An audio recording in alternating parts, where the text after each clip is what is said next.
Olá, como estão vocês? Espero que estejam bem. Prontos para mais um estudo?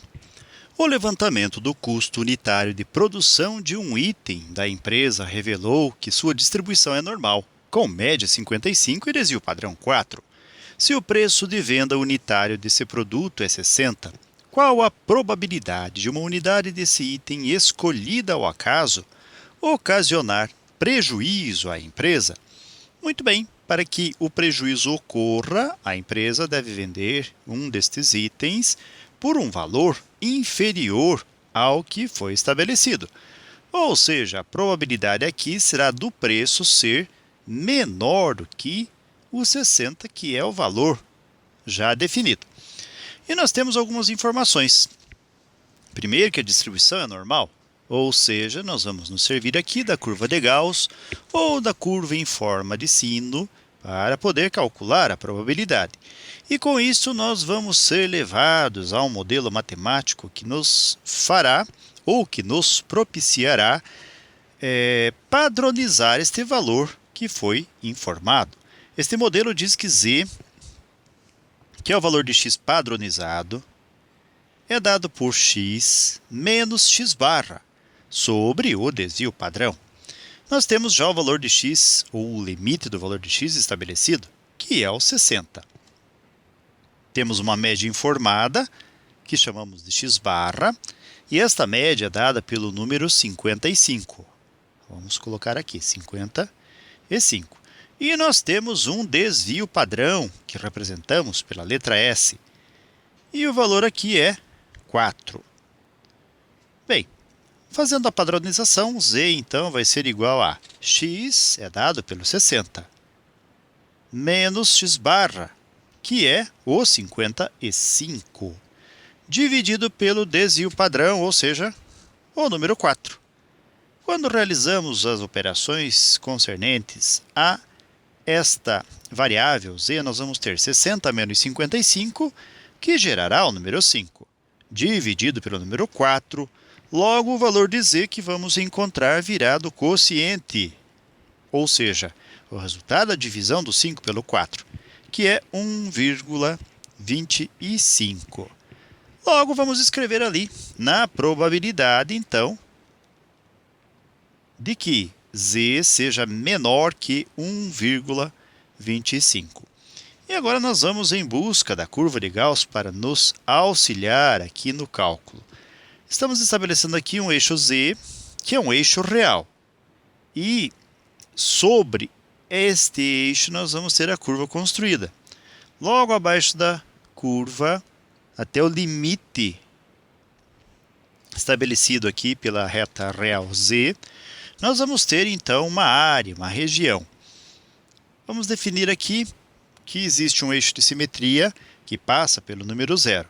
Isto significa que do 0 para a direita, já que estamos lidando com valores reais, nós teremos números positivos. E do 0 para a esquerda, os números serão negativos. Bem, vamos marcar então na reta 1,25. Pode ser aproximadamente aqui. Então, 1,25. E nós queremos a probabilidade de Z, ou melhor, de x ser menor que 60, ou Z ser menor que 1,25.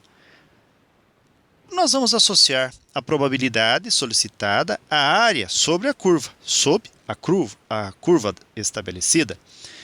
E nós temos o Z menor, então a área vai ser toda a região inferior a 1,25, como sendo o nosso limite, ou seja, nós vamos destacar aqui, ou achurar, toda esta região.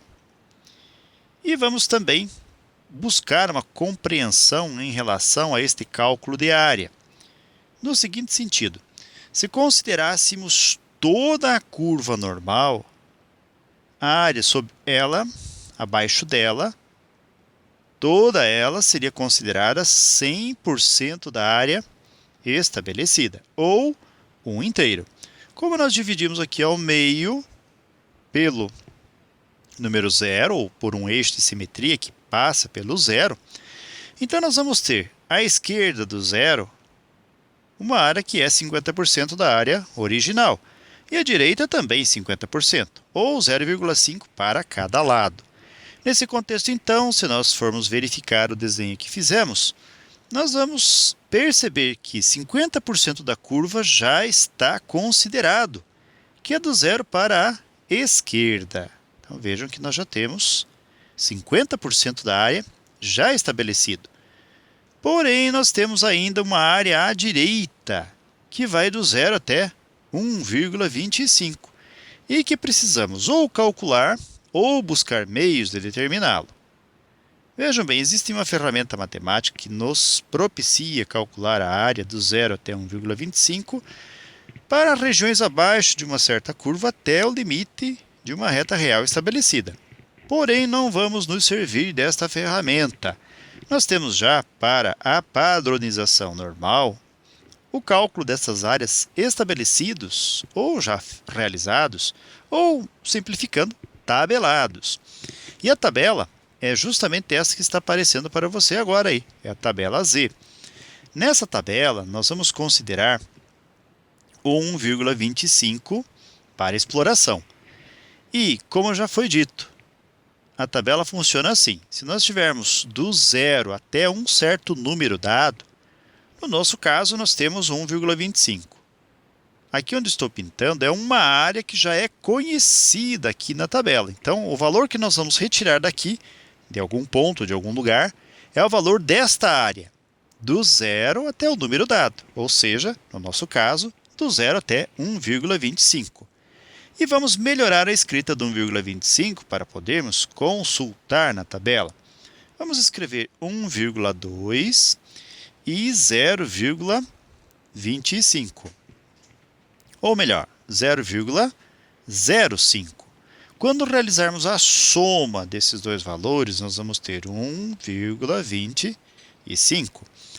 O que nos interessa aqui é 1,2. Então, na coluna do Z, vamos buscar a linha que contém o 1,2, que é justamente aqui. E vamos até a coluna com 0,05, que é essa daqui.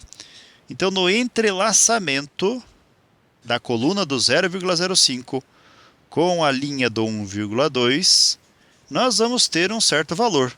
E este valor é justamente a área que nós procuramos, ou seja, 0,3944, que vamos transportar para o cálculo da área que estamos realizando. Então, podemos dizer o seguinte: como nós temos separado aqui 0,5 ou 50% da área já conhecida, vamos somar a ela a probabilidade de zero ser menor que z e ser menor que 1,25. Então, nós vamos buscar, como já o fizemos, da nossa tabela, o 0,5, mais o número que encontramos para 1,25 lá, que é 0,3944. Apenas para conferir, vejam só, o resultado que encontramos é esse mesmo, 0,3944. E fazendo-se a adição aqui, encontraremos a soma, que será 0,8944. Ou, se preferirmos, 89,44%. Do que foi solicitado na questão, se o preço de venda unitário desse produto é 60, qual a probabilidade de uma unidade desse item escolhida ao acaso ocasionar prejuízo à empresa? Agora podemos dizer que a probabilidade de que esse prejuízo ocorra será de 89,44%. Ok, galera?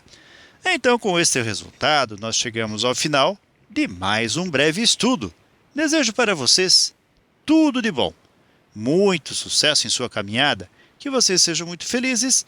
Se puderem e quiserem, retornem outras vezes. E até o nosso próximo estudo.